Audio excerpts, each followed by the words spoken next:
5회 7번. 자, 그 다음에 86회 4번, 8번. 86회 4번, 8번. 두 개 출제한 거고 86회에서요. 그 다음에 87회 9번. 그 다음에 92회 7번. 자, 그 다음에 94회 8번, 9번. 94회 8번, 9번.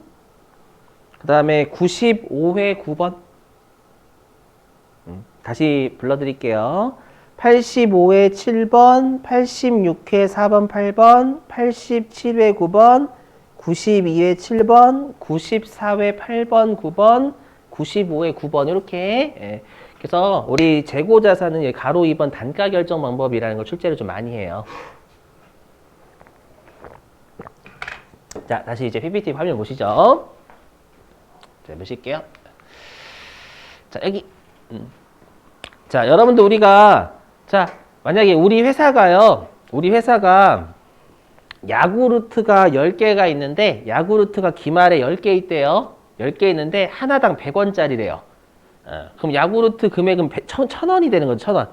그럼 그 1,000원은 어떻게 나온 거냐면, 우리가 10개라는 수량에다가 하나당 100원이라는 단가로 나온 거잖아요, 여러분들. 뭐 여기까지 어렵지 않으시죠? 그랬을 때 우리가 이 재고자산의 금액, 기말재고액은 기말재고자산의 금액이 얼마인지 그 뜻이에요. 걔는 우리가 수량 곱하기 단가로 나뉘어지고요. 여기에서 여러분들이 보실 건 이 수량에 대한 논리와 단가에 대한 논리를 각각 잘 살펴봐 주셔야 돼요. 자, 보실게요. 자, 첫 번째 수량 결정 방법. 여기는 출제를 잘 하진 않지만 좀 이따가는 단가 결정 방법에 영향을 주기 때문에 알고는 계셔야 됩니다. 자, 보시면. 자, 뭐냐면 우리가 재고자산의 수량을 결정하는 방법, 몇 개냐 결정하는 방법은 총 3개가 있어요. 총 3개. 자, 첫 번째가 뭐냐? 자, 여기 계속기록법이라고 있죠. 계속기록법은 뭐냐면 내가 상품을 매입할 때도 매입한 수량을 기록하고요. 상품을 매출할 때도 그 수량을 기록하는 거예요. 그러니까 말 그대로 상품을 매입하든 매출하든 수량을 계속 기록하는 겁니다. 알죠? 요게 계속기록법이고요. 딱히 어렵진 않으시죠? 자, 그 다음에 실지재고조사법 설명드리면 얘는 말 그대로요. 실제로 재고를 세는 방법이에요. 그래서 얘는 어떻게 하는 거냐면 보세요. 여기 화면. 자, 우리가 실지재고조사법은 여기서 이거 외우셔야 돼요. 매입한 수량은 기록해요. 그래서 입고다라는 건 매입이다라는 뜻입니다. 그래서 실지재고조사법은 매입한 수량은 기록하고요. 그리고 중요한 게 이에요. 매출한 수량은 기록을 하지 않아요. 그렇죠? 사온 것만 기록하고 판매한 건 기록을 안 해요. 근데 계속기록법은 매입한 것도 기록하고 판매한 것도 기록을 합니다. 자, 그리고 실지재고조사법은 실제로 재고를 가서 세는 방법입니다. 그래서 여기 실제 재고 수량을 세는 거예요. 요게 실지재고조사법이고요. 자, 그 다음에 세 번째, 여러분들 혼합법이라고 있죠. 뭐 혼합법은 말 그대로 섞는 게 혼합이잖아요. 그래서 계속기록법과 실지재고조사법을 같이 사용하는 걸 우리가 혼합법이라고 하는데, 뭐 혼합법은 굳이 여러분들 수량 결정 방법이다라고 하는 것만 알고 계시고, 계속기록법의 특징과 실지재고조사법의 특징을 알고 계셔야 방금 했던 단가 결정 방법 거기에 이해가 되시는 거예요. 자, 일단 이렇게 하고요. 자, 이제 우리한테 중요한 건 여기 단가 결정 방법이에요. 여기 106페이지. 자, 이 단가 결정 방법은 뭐냐? 자, 들어보실게요. 여러분들 요즘은 전산이 많이 발달됐기 때문에 바코드를 찍으면 얼마짜리인지 다 나오죠. 근데 지금 하는 재고자산 동네를 이해를 하시려면 다 옛날, 전산이 없던 시절이다라고 생각을 해주셔야 됩니다요. 자, 그러면 자, 옛날과 같이 전산이 발달하지 않던 시절에는 바코드가 없잖아요. 그럼 바코드가 없기 때문에 우리 회사가 만약에 상품이 사과래요, 사과. 그럼 사과는 엄청나게 수량이 많죠. 맞죠? 그러면 얼마짜리를 사왔는지 장부에 일일이 다 기록할 수가 없잖아요. 맞죠? 그렇기 때문에 어떤 얼마짜리가 팔렸는지를 우리가 실제로 바코드를 찍을 수가 없으니까 가정을 할 수밖에 없다라는 거예요. 맞죠? 그래서 어떠한 순서로 팔리는지 우리가 가정을 할 수밖에 없어요. 왜냐하면 사온 단가가 계속 다르니까. 사과를 처음에 살 때는 100원 주고 살 수도 있지만 그 다음에는 300원 주고 살 수도 있는 거 되게 다양하단 말이에요. 그렇죠? 그래서 어떤 순서로 팔리는지를 가정할 수밖에 없어요. 이 방법이 총 5개입니다. 이렇게 암기해 주시는 거예요. 자, 첫 번째 개별법. 자, 얘는 가정하는 게 아니라 실제로 여기에 보시면 실제로요. 내가 판매한 것하고요. 구매한 것을 기록 다 하는 거예요. 얼마짜리를 얼마에 팔았는지 기록을 하는 겁니다. 알죠? 그러면 옛날에도 이게 가능했을까요? 전산이 없는데? 있어요. 뭐가 있냐면 주로 비싼 애들이요. 보석 같은 거. 옛날에도 전산이 발달하지 않았지만 보석은 처음에 사왔을 때 우리가 1년에 팔리는 게 몇 개 안 되잖아요. 그렇죠? 몇 개 안 되니까 만약에 다이아몬드 4억 주고 사왔다라고 하면 4억 이렇게 기록하면 되겠죠, 여러분들? 1년에 많이 안 팔리기 때문에. 이해되세요? 그래서 이 개별법이 여러분들 말 문제의 가장 정확한 방법이에요. 가장 정확한 방법. 얘는 가정하는 게 아니라 얼마짜리를 사왔는 걸 다 기록을 하는 거예요. 주로 고가품에서 많이 썼어, 옛날에. 이해되시겠어요? 자, 그 다음에 두 번째 거 선입선출법 할게요.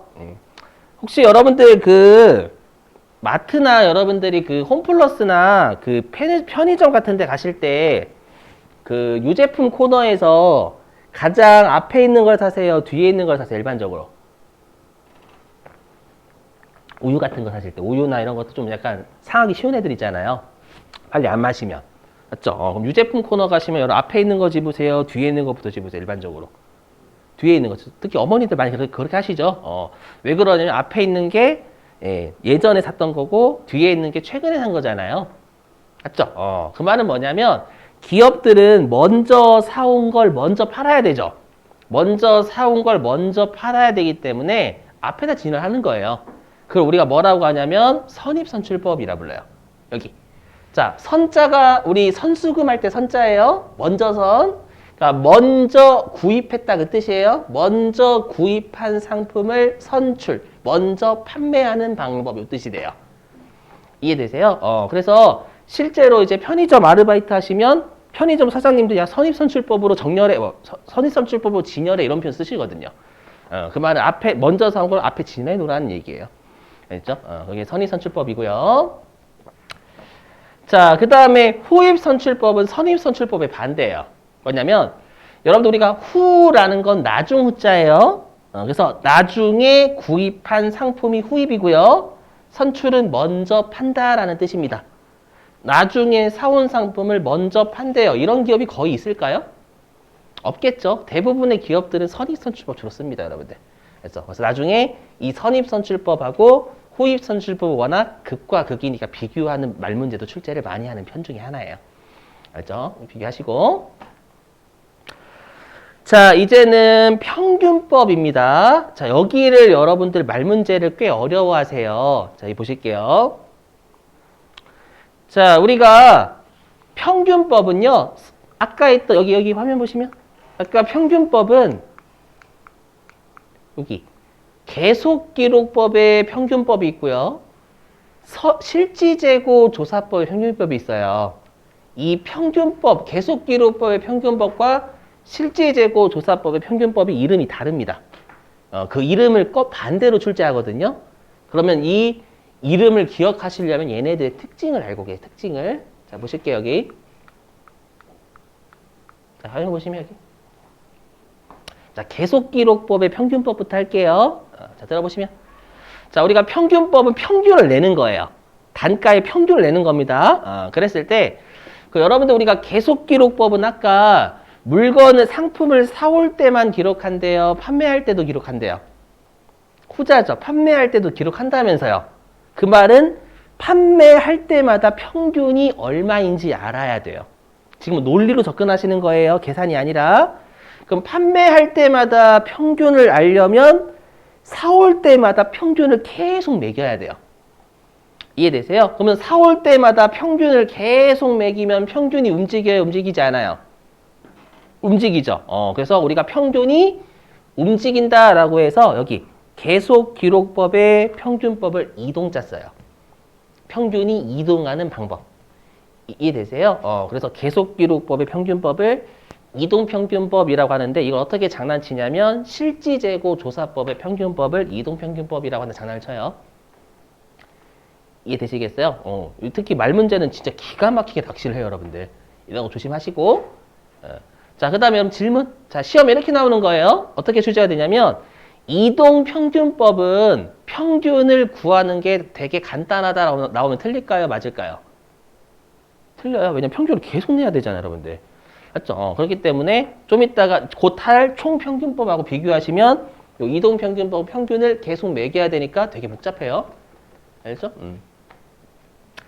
자, 그 다음에 이제 총평균법이라는 거 할게요. 일단 결론부터 말씀드리면 이 총평균법은 실지재고조사법의 평균법입니다. 그러면 왜 실지재고조사법의 평균법을 총평균법이라고 하는지 설명 좀 드려볼게요. 그러면 일단 여러분 아까 실지재고조사법은 매입한 건 기록한다라고 했죠. 근데 반대로 매출한 건 기록하지 않는다면서요. 그럼 매출한 걸 기록을 안 한다라고 했었죠. 그럼 팔 때마다 평균을 몰라도 돼요. 어차피 기록 안 할 거니까. 이해되세요? 무슨 말인지? 아까 계속 기록 보면 팔 때마다 기록을 해야 되니까 팔 때마다 얼마짜리로 가 팔렸는지 평균을 알아야 돼요. 근데 실지재고조사법은 팔 때마다 기록 안 하잖아요. 그렇기 때문에 살 때마다 평균을 낼 필요가 없어요. 이해되세요? 그렇기 때문에 어떻게 하냐면 실지재고조사법 평균을 한 방에 내, 한 방에. 살 때마다 평균 내는 게, 왜냐면 팔 때마다 우리가 평균을 몰라도 되기 때문에 살 때마다 평균을 내지 않고 평균을 12월 31일에 창고에 들어가기 전에 한 방에 내버리거든요. 그럼 평균이 이동하는 게 아니라 한 방에 내니까 총자 쓰는 거예요. 아시죠? 이렇게. 그렇죠? 그래서 이 실지재고조사법의 평균법하고 계속기록법의 평균법의 말문제를 조심하셔야 돼. 반대로 낼 수 있으니까 여러분들 아셨죠? 자, 그 다음에 이제 여기 선입선출법하고 호의선출법의 비교. 두 번째. 자, 여기도 여러분들 암기하시는 게 아니라 일단 이해하시고 암기하시는 거예요. 지금부터 하는 건 세무 2급까지도 계속 출제가 됩니다. 자, 보시죠. 자, 첫 번째. 물량 흐름. 자, 여러분들 물량 흐름은 뭐냐면 대부분의 기업들이 쓰는 방법이 어떤 거냐라는 겁니다. 이건 쉽습니다. 대부분의 기업들은 선입선출법 쓸까요? 호의선출법 쓸까요? 선입선출법 씁니다. 맞아요. 그렇기 때문에 대부분의 기업들이 쓰는 선입선출법 이렇게 돼 있고요. 대체적으로 일치한다라는 건 대부분의 기업들이 쓰는 방법이라는 뜻이고요. 호입선출법은 대부분의 기업들이 안 써요. 자, 이렇게 이게 나오면 되게 쉽습니다. 그렇죠? 근데 문제는 이제 두 번째와 세 번째 칸이에요. 여기 잘 보셔야 돼요. 자, 여기 보시면. 자, 보세요. 두 번째. 자, 보실게요. 자, 기말 재고자산이라는 건 12월 31일 날 남아있는 재고자산이라는 뜻이죠. 맞죠? 이것의 현행원가의 반영 여부다라고 출제를 합니다. 그럼 여러분들 현행 원가가 뭐냐면 요거 얘기해요. 여기 보시면. 화면 보실게요. 화면. 자, 들어보실게요. 여러분들 제가요. 1년 전 고등학교 시절에 거짓말이에요. 죄송해요. 오래전에 옛날 옛적 호랑이 담배 피던 시절에 고3 시절에 자, 고3 시절에 그때 노트북 진짜 비쌌거든요. 노트북 진짜 좋은 거 한 250만 원인가? 그리고 그때 요즘 메가스터디 되게 유명하죠. 원래부터가. 근데 제가 고등학교 때 그때부터 유명해지기 시작해서 사람들이 막 그 메가스터디에서 막 패키지 끊고 그랬거든요. 그때부터. 그죠? 아무튼 그때 유명한 선생님이 아마 그 영어 선생님인데 까먹었다 이름. 아무튼 계셨는데 제가 막 그거 듣고 싶은 거예요. 고3 때. 기숙사에 있었거든요.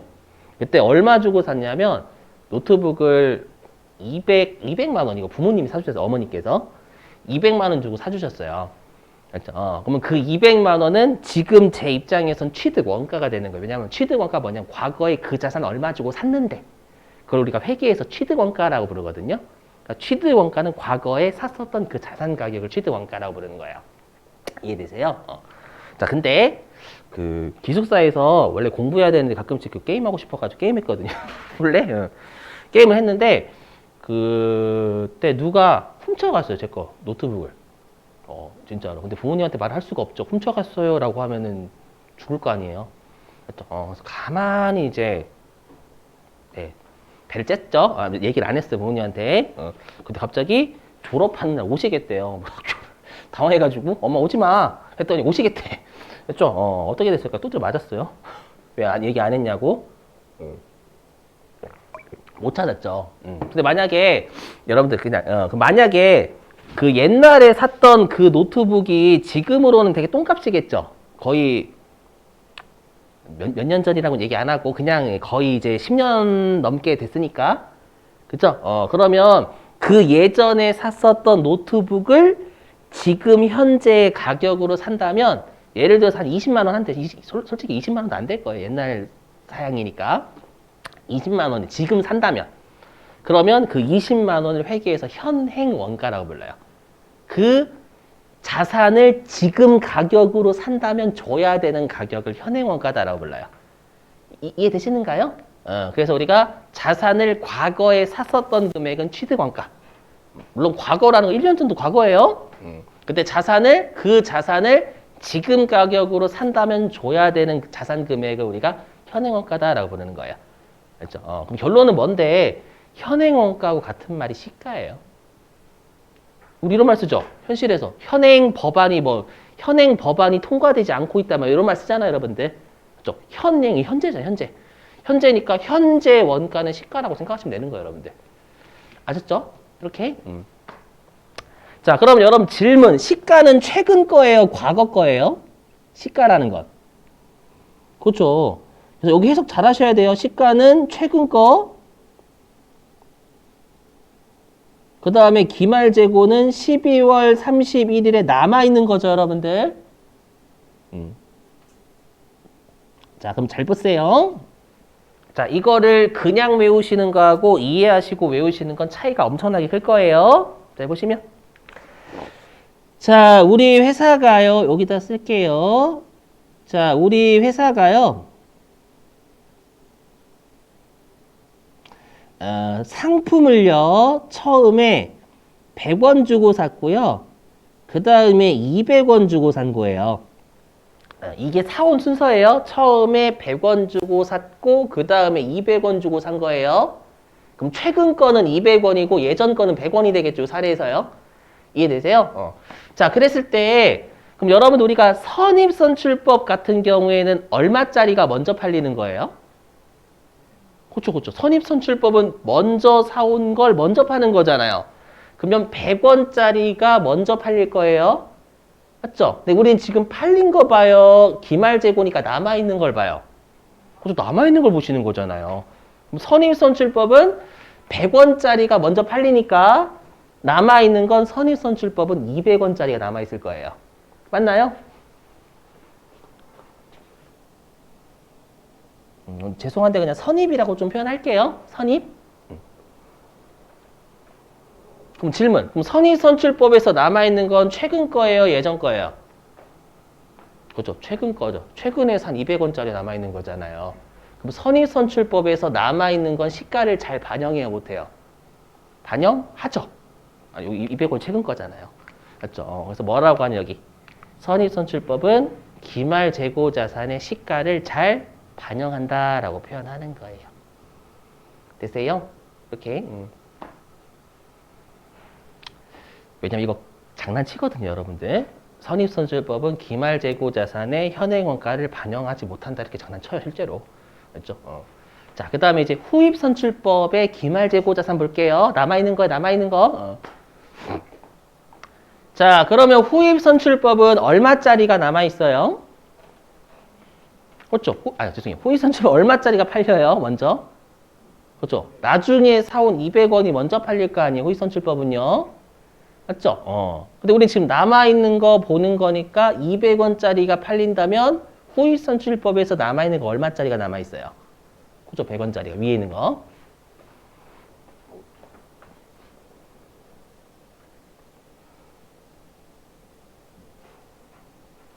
되실까요?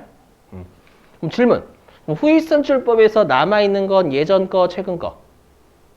아까 순서대로 순서. 후입선출법에서 남아있는 건 예전 거, 최근 거.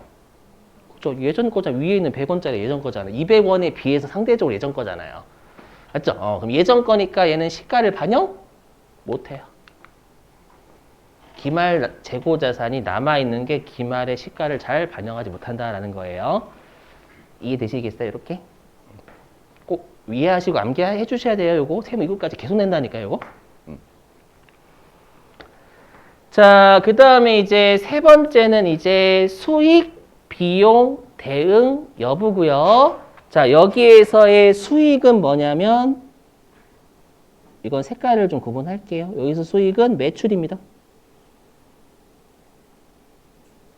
그리고 비용은 매출 원가예요.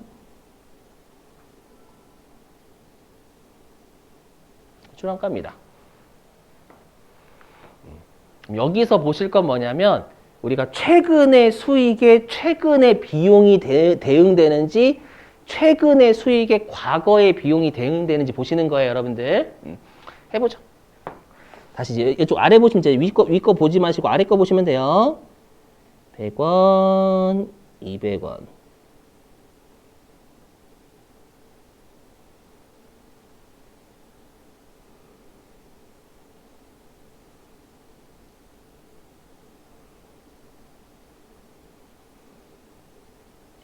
자, 화면 보시죠. 자, 설명 좀 드려볼게요. 아이고, 또 깜짝이야. 여기 보시면. 여기. 자, 보시죠. 자, 처음에 상품을 100원 주고 샀고요. 그 다음에는 상품을 200원 주고 샀어요. 이것도 마찬가지로 사온 순서고요. 이런 상품을 300원에 팔고 있대요. 그러면 당연히 300원이 상품 매출이 되겠죠? 그렇죠. 그렇기 때문에 우리 항상 매출은 지금 파는 거니까 항상 최근 거예요, 최근 거. 항상 수익은 최근의 수익, 지금 1원에 팔아, 난 지금 팔았잖아요. 맞죠? 그래서 항상 수익은 현재가 되는 거예요. 자, 그러면 우리가 매출 원가다라는 뜻은 뭐였었냐면 팔린 것의 원가니까 팔린 걸 보셔야 되는 거, 팔린 거. 자, 그러면 선입선출법부터 먼저 해볼게요. 자, 그러면 선입선출법은 100원짜리를 300원에 판 것으로 봐요? 200원짜리를 300원에 판 것으로 봐요? 선입선출법은 100원짜리를 300원에 판 것으로 보겠죠? 왜냐 먼저 사온 걸 먼저 판다라고 보는 거니까. 맞죠? 먼저 사온 건 100원짜리 200원이 아니잖아요, 여러분들. 그래서 선입선출법이 매출 원가는 100원짜리예요.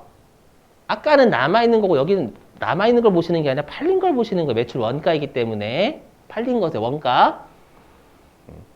그럼 선입선출법에서의 매출 원가는 예전 거예요? 최근 거예요?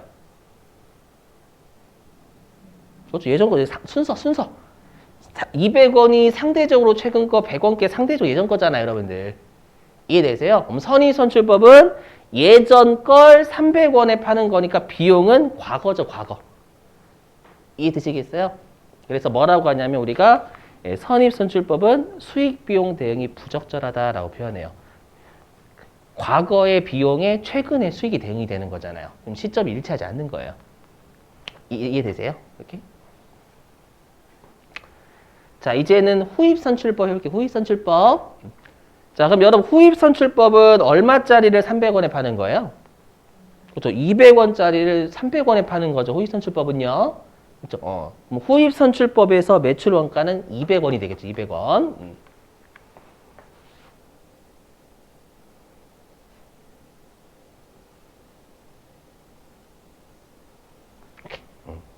자, 그러면 후입선출법은 200원이 가장 최근 거죠. 가장 최근에 산 걸 파는 거니까 비용이 최근 게 되는 거잖아요. 그럼 수익도 현재고 최근 게 비용이 되는 거니까 상대적으로 후입선출법은 선입선출법에 비해서 수익비용 대응이 적절하다는 상대적으로. 이해되시는가요? 이렇게. 됐죠? 그래서 이 문제 푸실 때는 그냥 푸시는 게 아니라 생각을 좀 하고 푸셔야 돼요, 여러분들. 아시죠? 이거. 관련된 문제 좀 풀어볼게요. 자, 어디로 가주시냐면 말 문제 좀 풀려고요.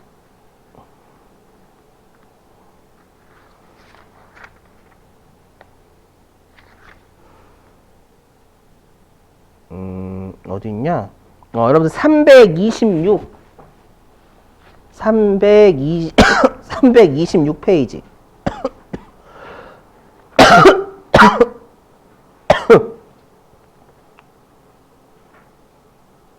326페이지.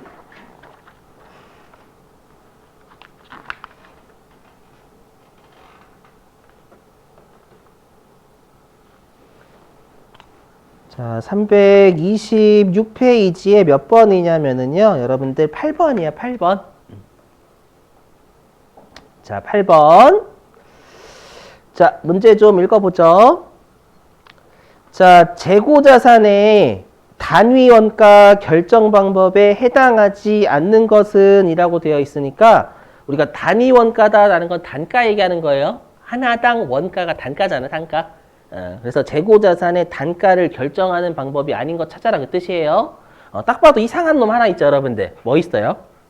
그죠? 뭐 생산량 비례법이랑 이상한 놈 하나 있잖아요, 여러분들. 이거 나중에 우리 유형자산 가서 배우시게 될 거예요. 그래서 답이 4번. 자, 이렇게 잡으시면 되는 거고요. 자, 그 다음에 또 어디로 가주시냐면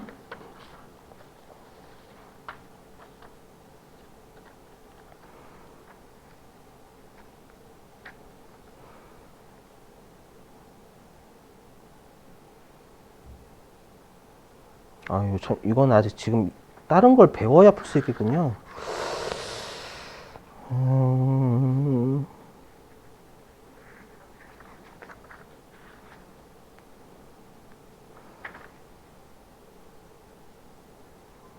일단 390페이지 가보실래요? 390페이지.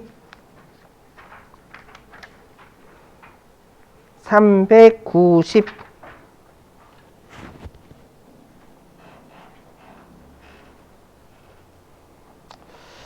자, 390페이지에 11번이에요. 390페이지에 11번. 아까 못 풀었던 문제. 자, 390페이지 11번 여러분이 한번 해보실래요? 좀 시간 좀 드릴게요. 390페이지 11번.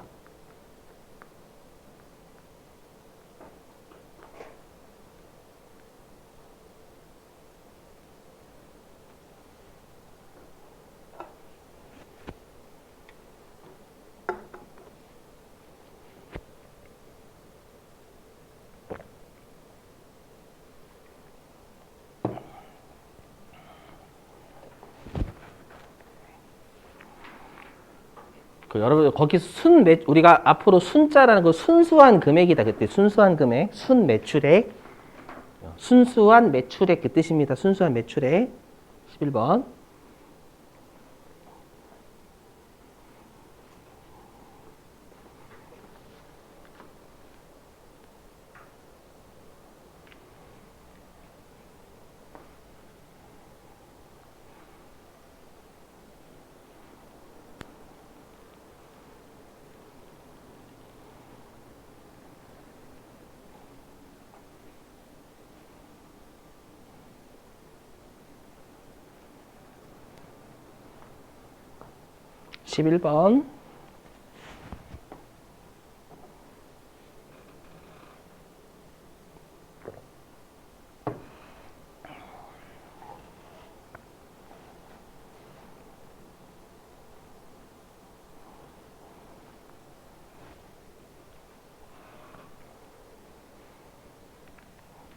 자, 여러분 혹시 몇 번일까요? 순매출액.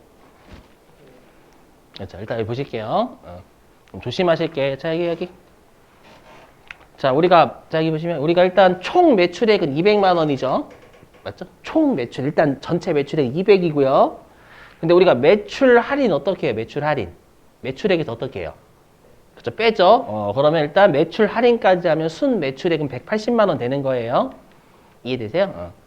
그 다음에 매출 애누리 어떻게 처리하죠? 매출 애누리. 얘도 매출액에서 빼죠, 여러분들. 매출 애누리도. 그러면 매출 애누리까지 하면 순 매출액은 170만 원 되는 거예요. 됐죠? 그 다음에 우리가 두 번째 점, 왼쪽에 두 번째 점이요. 매입 환출 있죠? 매입 환출은 어디서 빼요? 우리 매입액에서 뺀다라고 했죠? 근데 지금 우리는 순 매출액을 물어봤잖아요. 그렇죠? 그럼 매입액에서 빼는 거 매출에 영향 안 줘요. 그래서 두 번째 점에 있는 매입 환출은 낚시예요, 낚시. 그렇죠? 그래서 문제에서는 여러분들이 낚시를 어떻게든 해요. 그렇죠? 낚시를 안 당하시려면 좀 여러분들이 정확하게 알고 계셔야 돼요. 그렇죠? 매출액 구하는 거니까 매입액에서 빼는 건 의미 없는 거예요. 자, 그 다음에 매출 환입이라는 거 여러분들 반품 들어온 거죠? 맞죠? 매출 환입도 우리가 매출액에서 차감하잖아요. 그렇죠? 그러면 이렇게 하면 순수한 매출액은 140만 원 나올 겁니다, 여러분들. 그렇죠? 그래서 답이 4번 이렇게 돼요. 이해되세요? 자, 됐어요. 일단 여러분들 10분 쉴게요. 자, 10분 쉬셨다가 마지막 교시는 5시에 5시에요. 시작할게요. 여러분 교재는 좀 어디를 펴놓고 계시냐면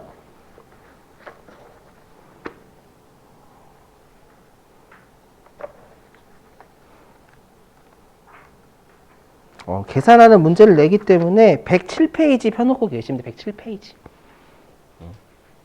107페이지요.